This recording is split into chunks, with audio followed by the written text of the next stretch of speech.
evening. Welcome, each and every one of you. My name is Niniola Fatai. Thank you and welcome on the Speaker Show, a place of inspiration where minds are being liberated through reasonings. So trust me, you are in the right place. If you're looking for growth, personal growth, or discovery of of your own true self, you are just in the right place. Or you just want to do something and you just need that support, that mental support. Like we are here for you. And like I've always said to each and everyone, through other stories, you are going to be inspired to do something with your own self. So I just want to tell you that tonight is going to be one of those beautiful evening because I am just excited about the guests that we have this evening. All right, because I know that, it's gonna be mind blowing. And like most of you know, like with the flyer that we have out there, how you can overcome your fear. I'll tell you something. Everyone needs this, no matter the kind of level that you are. You need to just keep going through this process all the time to overcome it because you never know the kind of obstacle that comes in front of you. You never know the kind of challenges that you're going to face tomorrow. So having those right mindset, that prepares you for those times, it helps a lot and makes the journey become very easy. All right. So tonight, help me welcome my beautiful lady. But you know what? Before we actually even bring her in, I need to introduce her first. Okay. So for some of you who don't know, she is just an amazing woman, an entrepreneur who is running and doing things in the region of Waterloo. She is children's services and currently actually even pursuing BSW and MSW at the University of Waterloo. I'll tell you, that means that education is still adding and adding. This woman never stopped growing.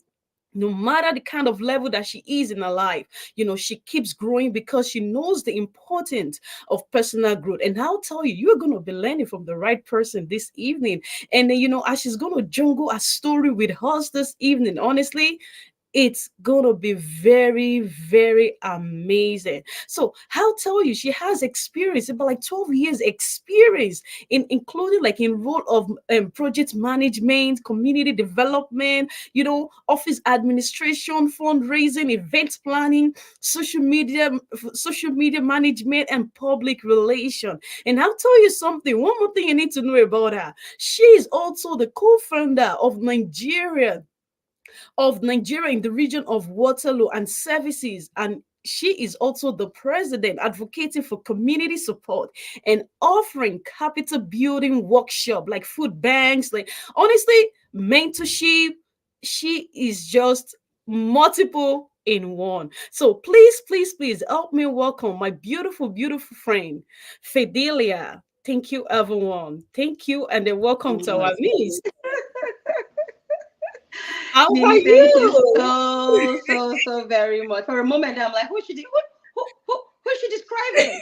But thank you so much. And it's just so it really is this tension to be able to receive such a warm welcome for you. Thank you so much. And again, I think I said this before we started that I appreciate the amazing work that you're doing, and it's a privilege and an honor to be on your show this evening. Thank you. Thank you. Thank you. Can you imagine? Can you imagine if a whole powerhouse is telling me that it's a privilege to be on the show? Man, okay, all right, guys. I gotta tell you something. You are in the right place.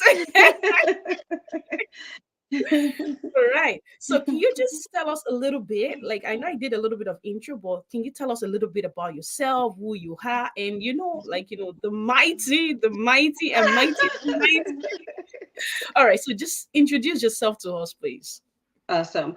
So I'm not going to give that elevator pitch. I'm going to just be real. Today we're talking from lived experience. So I'm going to start by talking about what is the most dearest to me. My name is Fidelia Okweje. I always start by saying I'm a mom, married to my dearest husband, Charles Okweje, going on to 12 years.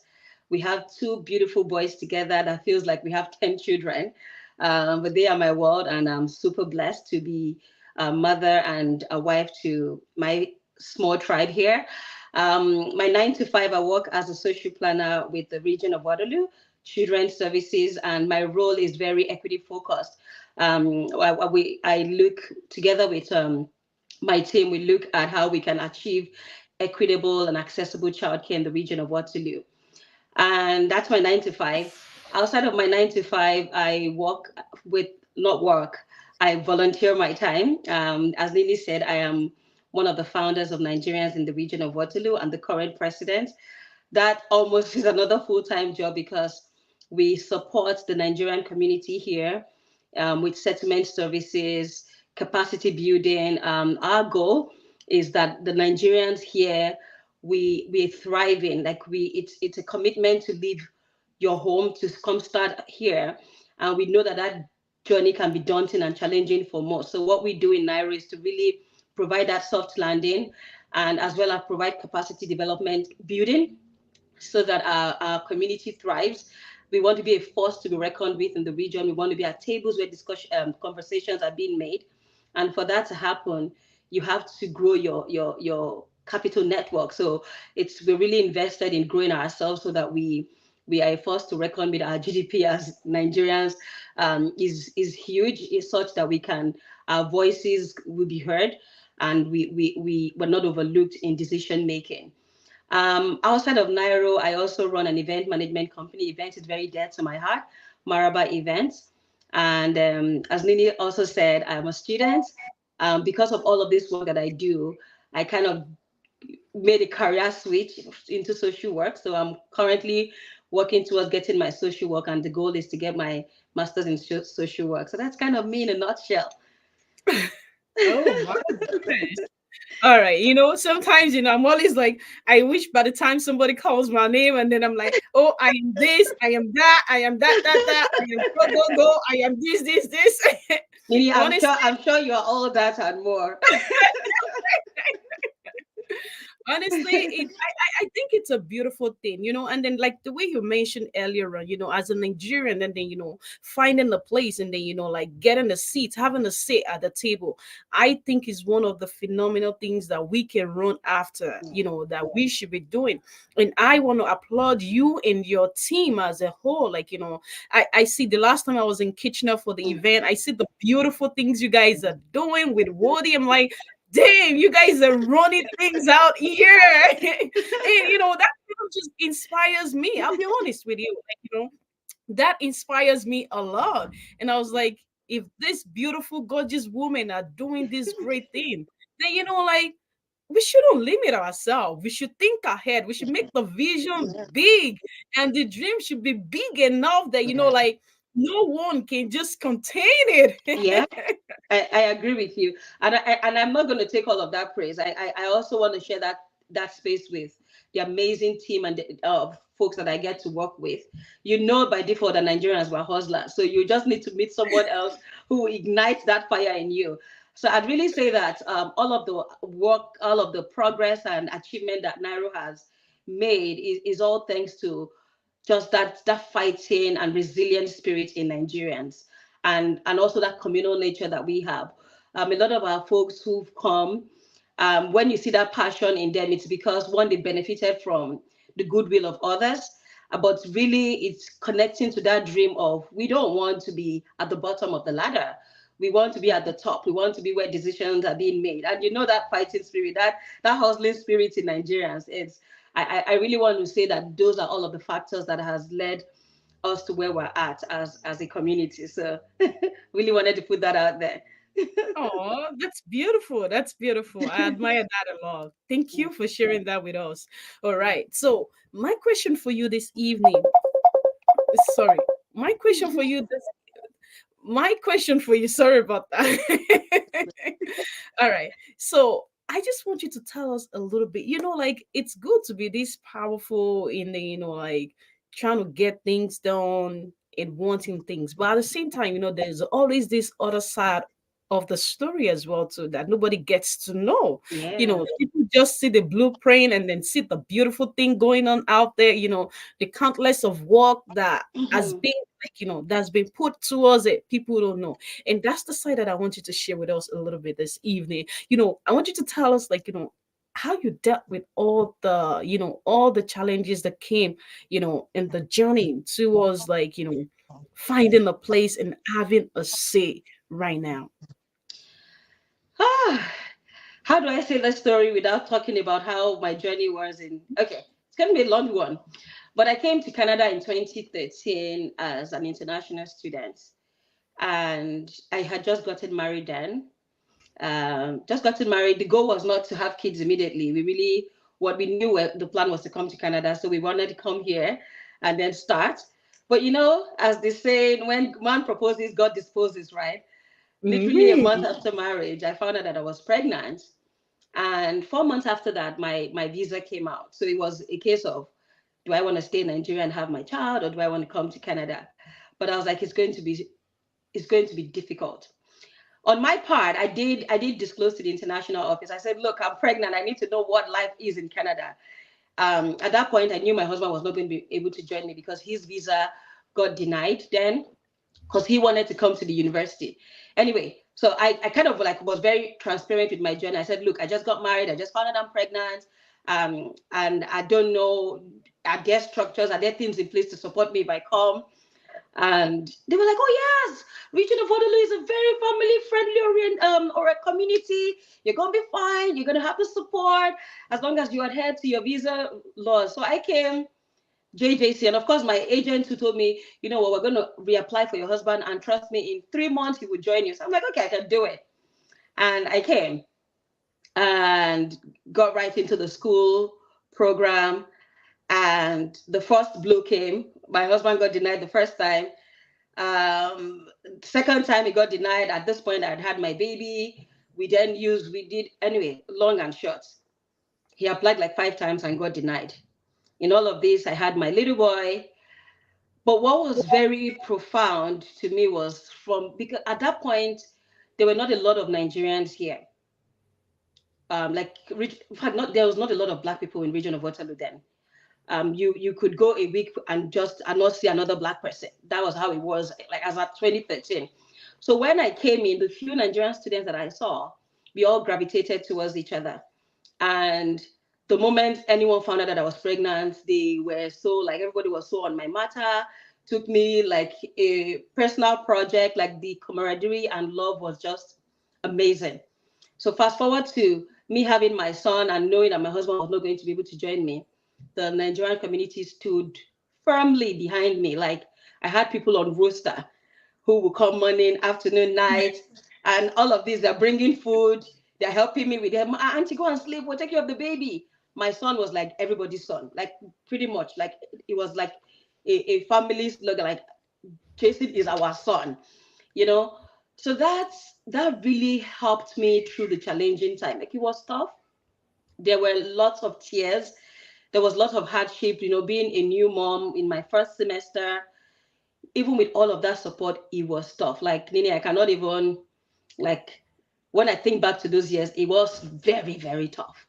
But I would say what kept me going was that sense of community. The fact that I had this little tribe of people who never gave up, who were there, even when it was challenging. Like there were people I would call at 1 a.m. Of course, new mom, and my child is not breathing well. I overthink it, and I'm calling people, and they're showing up. So I think that really, really helped with the hard and difficult journey. And 5 years into my stay in Canada, my husband eventually came. So what I'm saying is, for what I was told was going to be 3 months, turned out to be 5 years of just me here and my son. And yeah, I would say it was just that community and the fact that I knew that I had this little life who did not subscribe to the journey that had put him.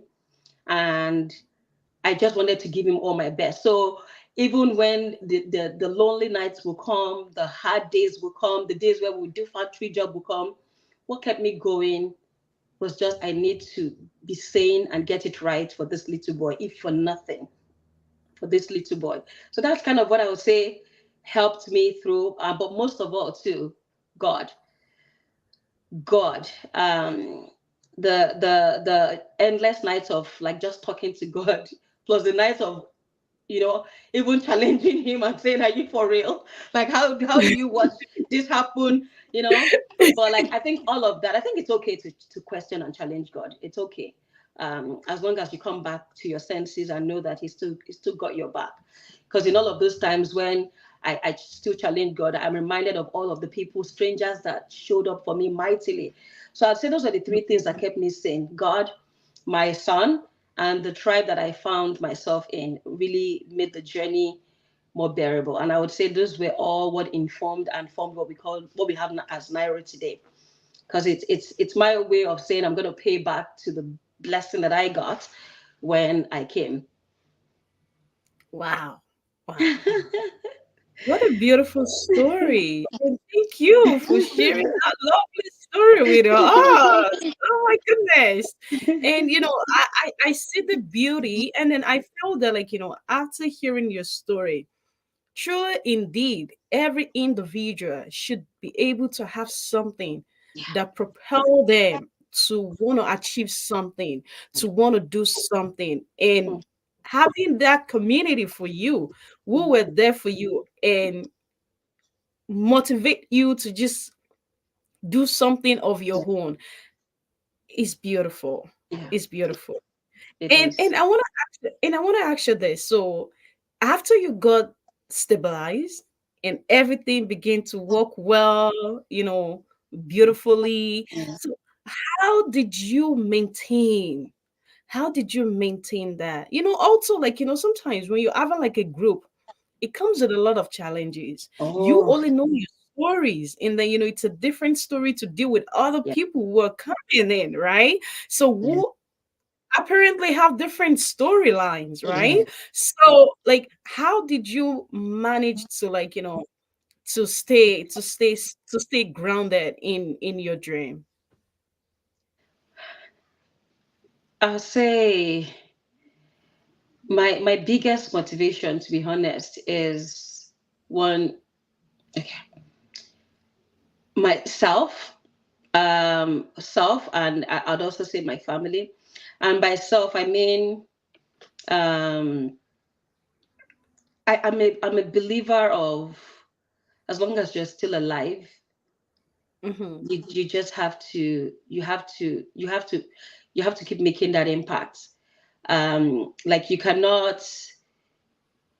ever get to the point where you feel like you have it all, or that you think you've seen too many blows that you feel like you have to give up. I heard a saying today, which I think is very crucial to this question you've asked. Like, you can never run out of chances as long as you keep giving yourself chances. So I think for me, what I say self is, to your point, um, doing this work comes with a lot of good times, but it also comes with very lots of challenging times. I'm going to narrow it down to the work that we do in Nairo now. As you know, you're Nigerian. We're one of the most difficult people to deal with. Tell me Um, about it. but what keeps me grounded and keeps me motivated to continue to push and to give my all to Nairo is my journey. Because I always remind myself that if people gave up on me, then it would have been a different journey. I probably would have gotten frustrated to the point that I'd have had to go back home. And who knows how my journey would have turned. So I feel like if people give all of their time and energy, then I don't know that I have the right to give up on people. That's one. I believe so much in the power of tribe that I continuously, for me, I always look at the cup half full. I continuously see positivities rather than negativities. But in my Mhm. personal life, what keeps me going, to be honest, is just I'm just self-driven. Like, to your point, I didn't have a reason to go back to school, to be honest. Like, I'm contented with the job that I do, but I just believe that as you have to be a life learner, and that was what motivated me to going back to school, to getting my BSW and MSW. And I don't even know that I will stop at MSW. So for me, it's just, you just need to keep learning. You can never get to the point where you feel like you've learned too much or you've learned enough. So that's a self motivation. That's a motivation for me. On the other hand, too, I'd say my kids are great motivators, and these are also folks who keep me grounded, because in the society that we're in, I feel like if you take the wrong step, it could Mm. impact the outcome for our children. Like I feel like if I take the attitude of it's done and over, I feel like that would be modeling a life of like being complacent to things, right? So for Mhm. me, I just feel like modeling to these kids that you have to keep learning, you have to keep striving for the better, is just something that keeps me grounded and keeps me sane. Yeah, so I hope that answers your question. It is, it is, it is. All right. So my next question for you here is that what, like, looking through your own experience, what are the steps or strategies that you think like anyone who is listening to you right now could actually take, and then, in order to overcome their own fear? Good question. I think first is even identifying that you have the fears, because a lot of us have not even identified our fears, because you have to even identify it first for you to Mhm. even think of tackling it, right? So it's first of all self-reflecting and identifying those fears. And fears could be different things. I'm assuming that by fears we're talking about some of the things that holds us back, right? So it could be the fear of failure. It could be the Mm. fear of even networking. Like how do I? It could be fear of networking. It could be the fear of starting something. Like you just we all have our different fears. So for me, it's even identifying what are those fears, and then identifying them as okay, what do I then need to do to okay, what are the Mhm. triggers, what so for instance, let me use the fear of failure. So what is it that makes me feel like I'm going to fear?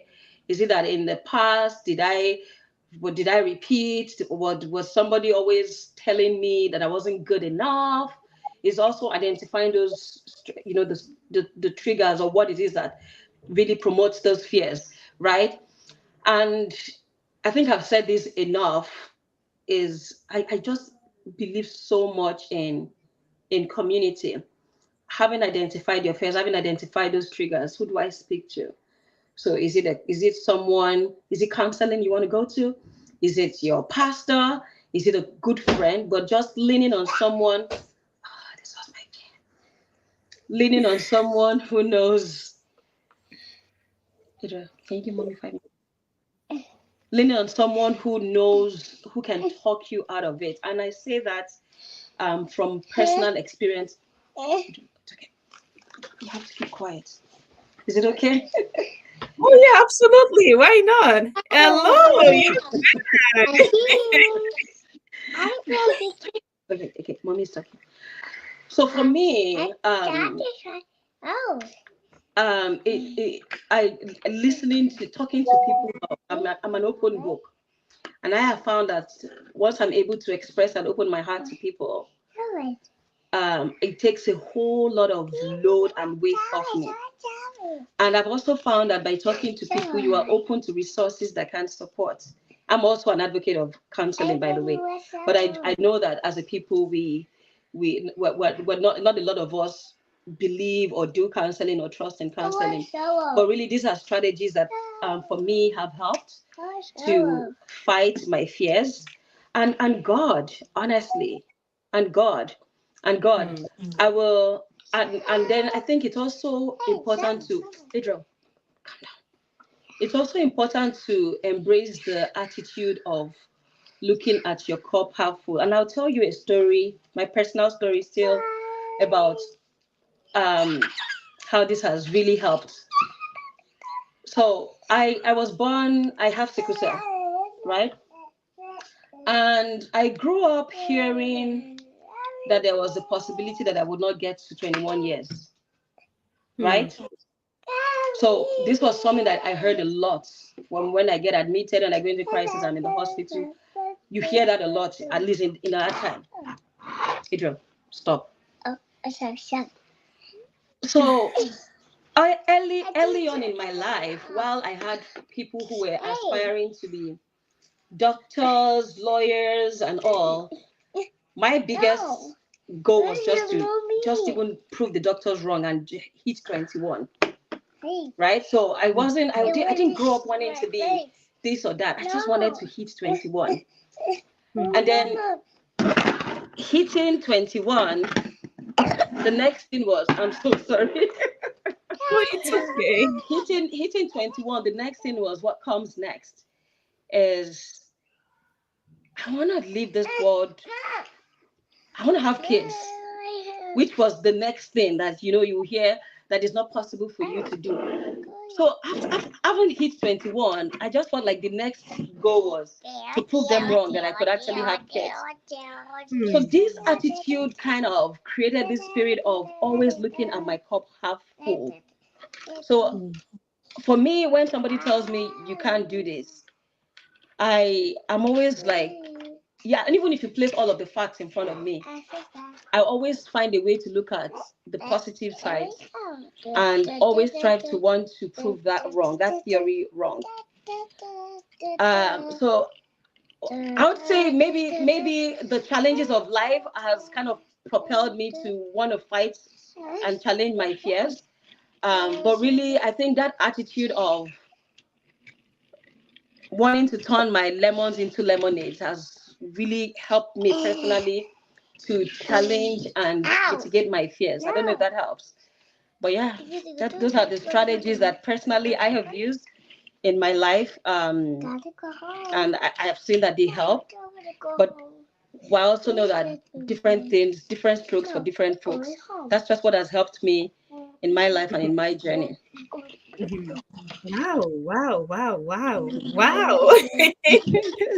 Wow. What a beautiful story. Tell you again, thank you for sharing this beautiful story. Honestly, if we have the show now, it is worth it because what you have just shared with us is just truly a lie of having and being able to overcome your fear.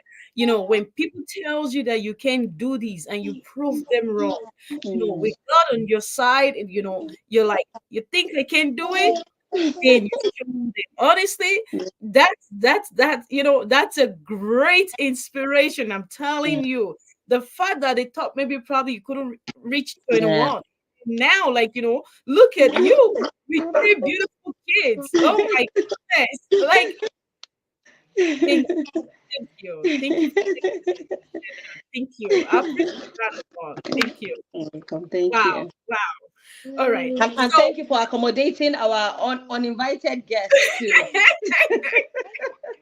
it's okay. It happens like that sometimes.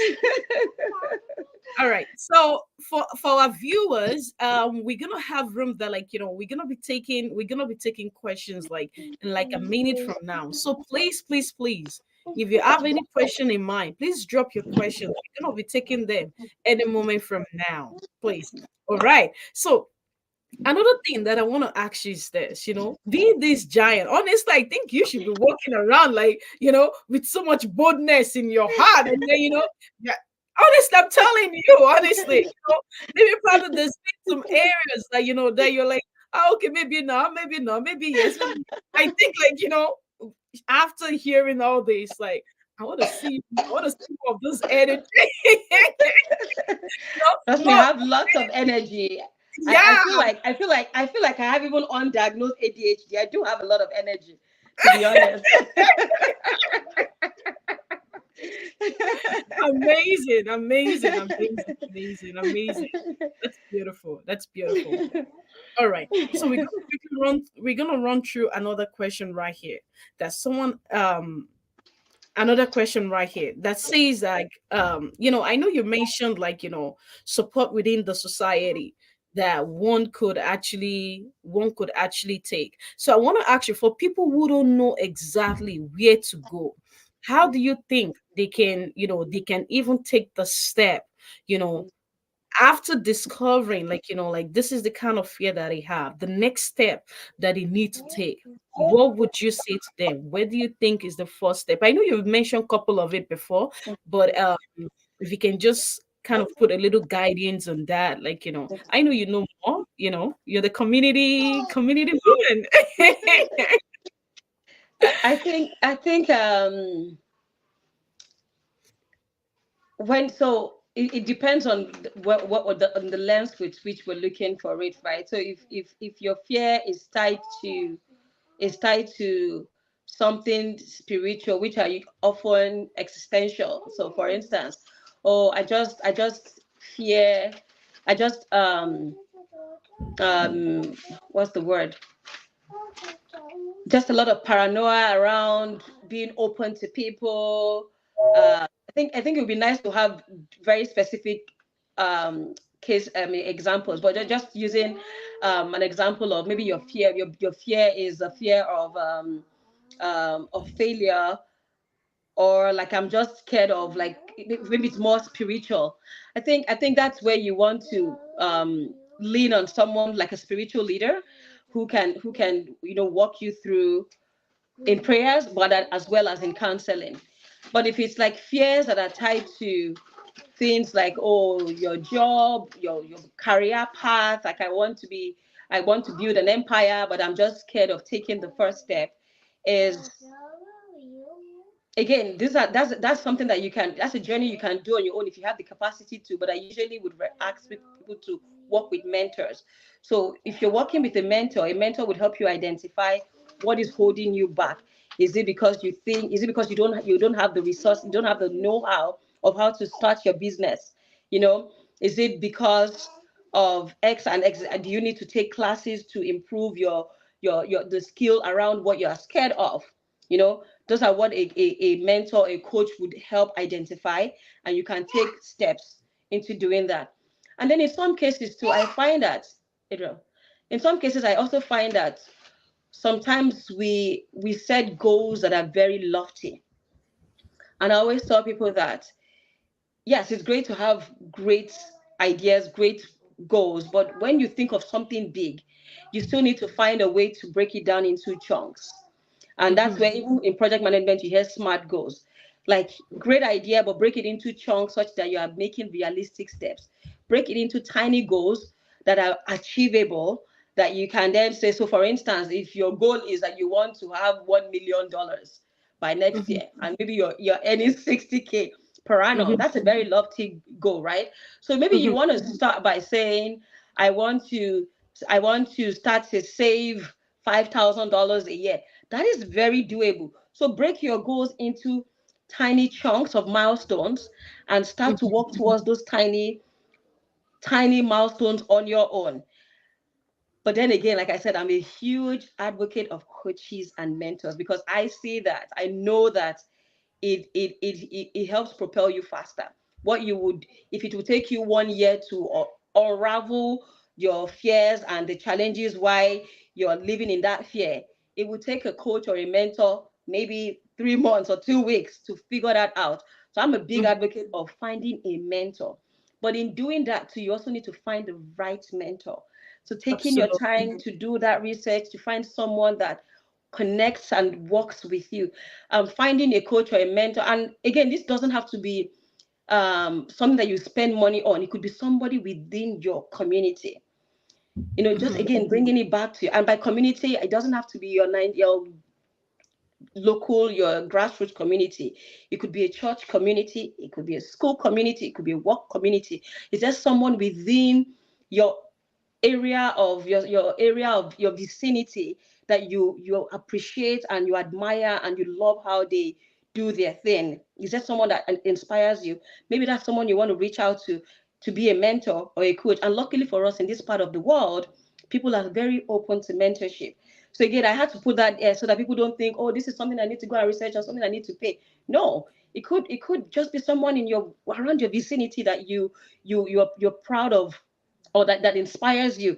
Reaching out and asking them, please, I need guidance in this area. I have fears around this. I need, help. That person would help you unravel those challenges, those steps to take, and walk you through achieving your milestones one at a time. So that's one way. I did talk about, I think I already talked about the spiritual part, is also, again, still could be a pastor, but just leaning on someone to help you through walking through those fears. If it's something that is more mental health related, and by mental health, I also want to clarify that it doesn't have to be like when we hear mental health, we always think the craziest part of things, or like the worst Mm-hmm. form of mental Mm-hmm. health crisis. By mental health, if it's just something to do around, you have anxiety, you have social anxiety, you don't know, you don't mingle well with folks, you're having challenges with friendships and all. It's also looking within, doing some self-reflection, finding out what are those attitudes that you also bring into relationships. I was talking with a friend the other day. We're talking about this tribe, finding a tribe that works for you, and she said, "Oh, but that in itself is tricky." I also find that it's very hard to find tribes. She was sharing her experience, and I asked her a simple question: what attitude do you go into those relationships with? Because if you're going with a transactional attitude, which I find a lot with our community, then it's bound to crumble. If you're going into a relationship, if you're trying to build a tribe, you have to be going with the intention to give as much as you're receiving. Yes. But oftentimes people are very Yes. transactional in their dealings. So when it doesn't work in the way they expect it to be, then oh, it was a bad friendship. So what attitude Mm-hmm. are you going into those relationships with? What is it that is making you um, not find good and lasting friends or relationships, that has now become something that worries you and has weighed on your heart and has triggered this fear, unknown fear in you too? That also is something that you again, in all of this, is also maybe leaning with a counselor or leaning with someone that you trust, and you trust enough to be able to tell you the truth, but in a way that doesn't hurt. And when I say finding that person, I just want to unpack that a little bit. Is I'm saying that because sometimes we admire people, they're doing fantastic, we think that they are great, but they might not necessarily have the skill to tell you things in a way that edifies you.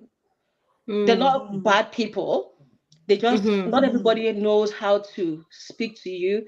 Because if, Yes. if you're dealing with a challenge, you also want to find someone who's able to tell you those, help you walk through those challenges or the Mm-hmm. reasons behind those challenges in a way that you are not put down, or you don't feel less about yourself. And unfortunately that's a skill, but it's not a skill that everyone has. So when I say Yeah. finding someone who works for us and who's able to do that for us in a way that is edifying, is being intentional about finding that person.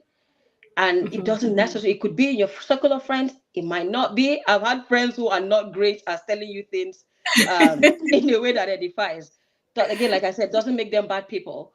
But it's really just knowing that you want someone who's going to help you through these fears and these Mm-hmm. challenges, but in a way that edifies you, not further shrinks you, right? So does that help? You, yes, absolutely, absolutely. And I agree with all the things that you've said. I absolutely agree because it's important. Mentorship is very, very important. You need to find a mentor. Yeah, No matter how great you are, no matter how yeah, good you are, no matter how less one can even be, that you're yeah, striving for something great, you need a mentor at yeah. every point. And then finding that right mentor is what one needs to do and figure out individually, so I absolutely agree, and thank you for answering the question. You have done very well. All right, so we take questions from the audience. All right, so we have some questions right here that they've lined up for you. Oh my Oh goodness, but my I God. bet we can take all. All right, so there's one here that says can an individual be his or her own mentor, which is something you just talked about right now? I don't think so. I don't think so. Yes. Again, we're not fountain of, we don't know it all. So it's always great to have another perspective. I find that, and that's human nature. We're in our own la la land and our own bubble. Sometimes we carve out things based on our perception, what we know, all of the information that we have. But taking time to hear somebody's perspective, I think, does a huge. It helps really shape thinking. So I'd personally, I'd say I don't think you can be your own mentor. I think you have to find another mentor, a different I perspective. agree. I agree absolutely, because if you know it all, then Yeah. there's no point. But the truth is Yep. that nobody knows it all, and you Yep. need to keep adding value to yourself each and every time. And how do you do that? When you see what other people are doing, when you watch what other people are doing, and through a mentor, Yeah. then you can be able to discover as Yeah. much more about yourself. So Yeah. thank you for that. I agree with you. All right. So another question here. How do you feel to know people know your story?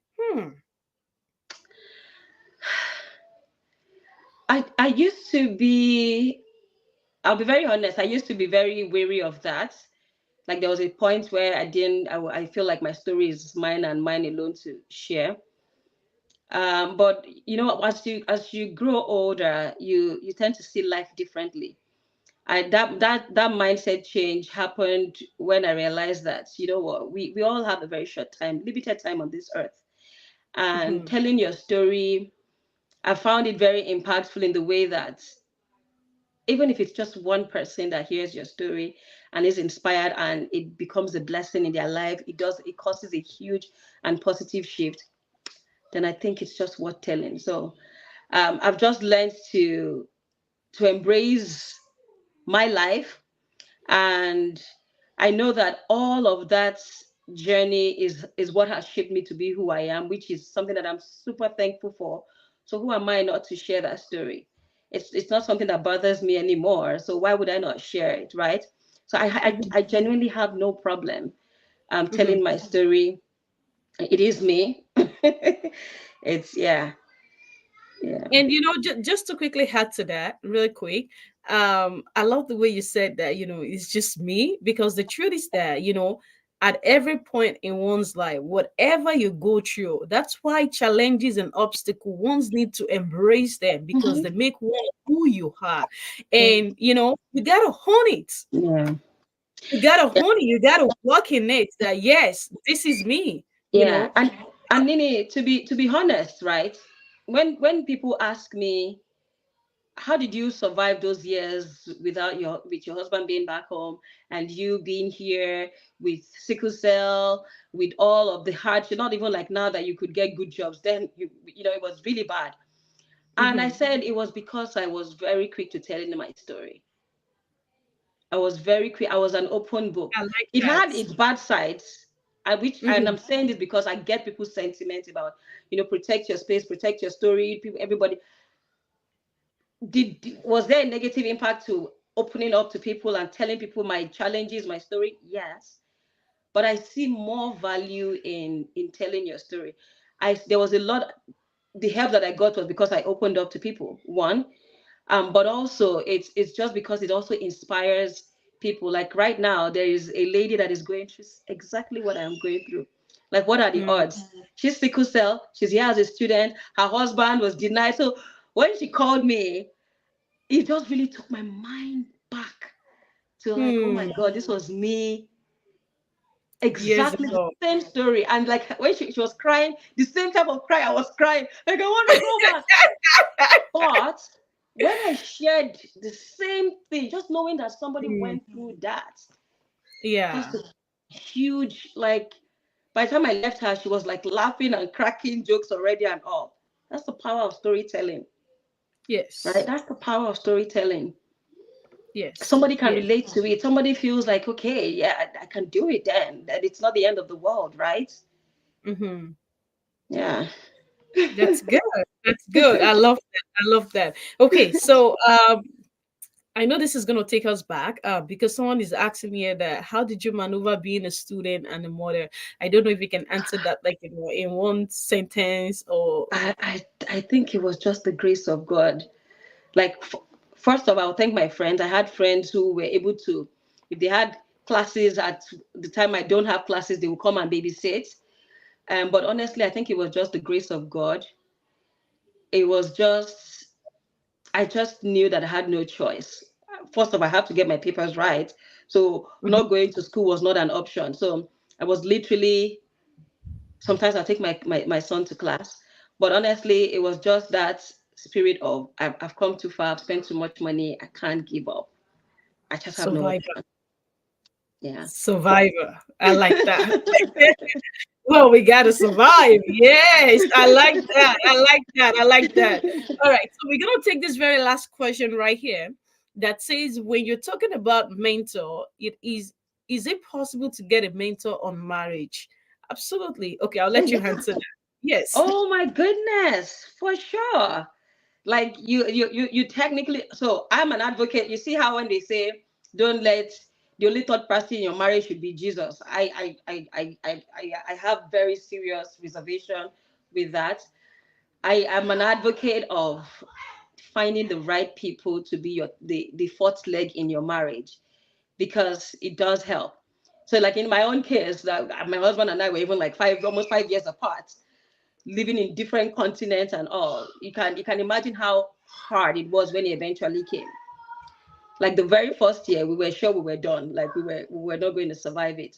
But I can confidently and happily tell you that it was because we allowed that external support. People who had been through our journey, who had been through what it means to be separated and come together in Canada, hearing how other people navigated that journey, and just having people who just you know just amazing people who truly saw the value in marriage, and in like, this is still worth fighting for. People who will tell you this is still worth fighting for. There's not enough. It's not enough to separate. You can still do it. It was just refreshing to have those people. Until date, we all know that marriages are not perfect, but I would say that we're in a good place. But even definitely being in a good place, we still see a lot of value in sometimes just calling senior mentors to say, let's navigate things as simple as, oh, like my son is going to be 11. What are the challenges of raising an 11-year-old? How did you Mhm. navigate it? You have successful young men and young women. How did you do it in Canada? It's just great. The mentorship in marriage doesn't necessarily have to be around conflict. Could it just even be around parenting? Could be around date night. Could be around how so many things. So yes, there's so much value in mentorship in marriage. You just need to pray to So, God to help you yeah. find the right set of people who will not add more fuel to the marriage, Mhm. or will Mhm. take your business out there.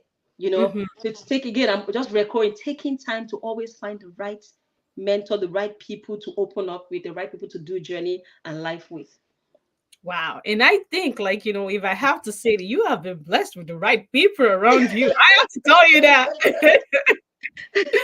Yes, I have to be honest with you on that. Like, and it's beautiful. It's beautiful. And I hope that each and everyone were on the show, like, they're able to find someone that they can rely on. They're able to find someone that they can really, really trust. Like, that this person got me, protect me, Mhm. So yeah, I hope people Meaning, out. just if we just to so that we're not also passing the wrong message. I want to just also correct that.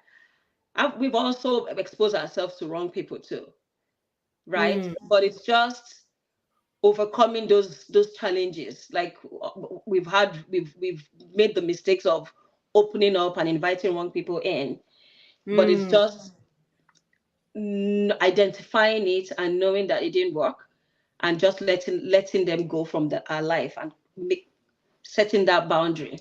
So yeah, yeah, it's just so it's like what's the word? It's like how they say you kiss many frogs until you find Prince Charming, right? You make mistakes. mhm, I just wanted to clear that. You might mhm, make mistakes, and I know that this is the reason why a lot of us don't trust people. We don't want to build that network where they will take my business out.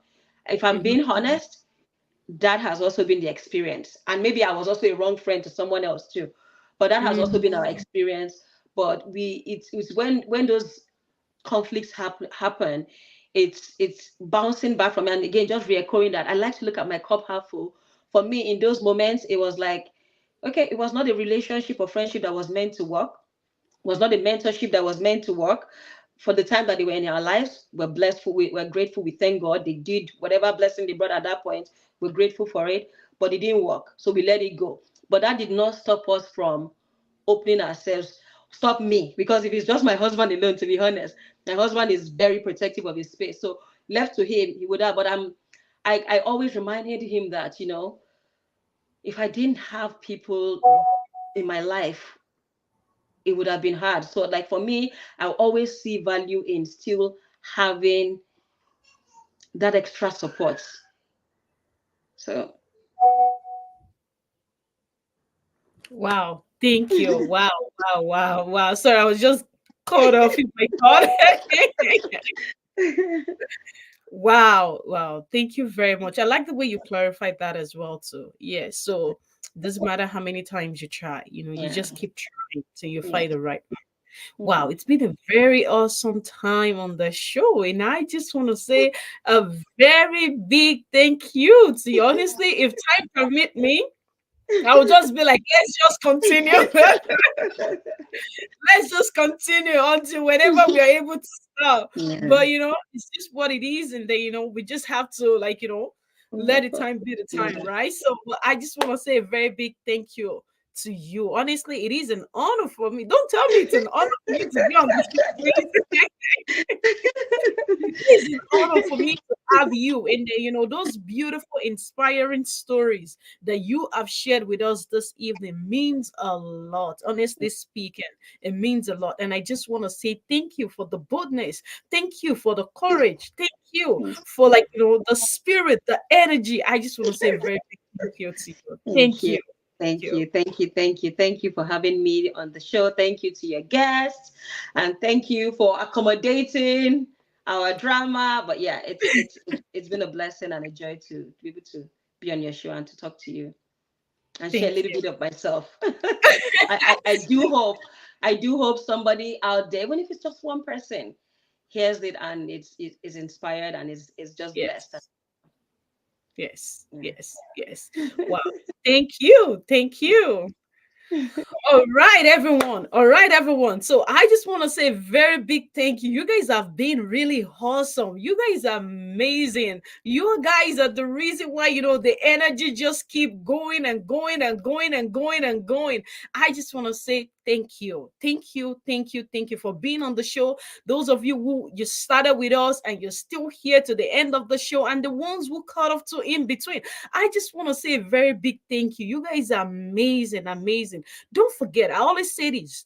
Please share and share and share. You never know who is going through something. You never know what someone else is going through. But by you sharing the video, it can bring life to them. It can bring a source of inspiration to them that they can actually find their path in their challenges that they're going through at the moment. So please do share with your loved ones. Share. And please do not forget to subscribe. Subscribe on the speaker show so you can always get more video. You'll be notified when a new video is coming up, when we're going live. So please subscribe on the speaker show. And I will tell you next week. Oh my God, you see the way this was very, very juicy. All right, next week is gonna be amazing. Honestly, I wish to find another word aside from amazing.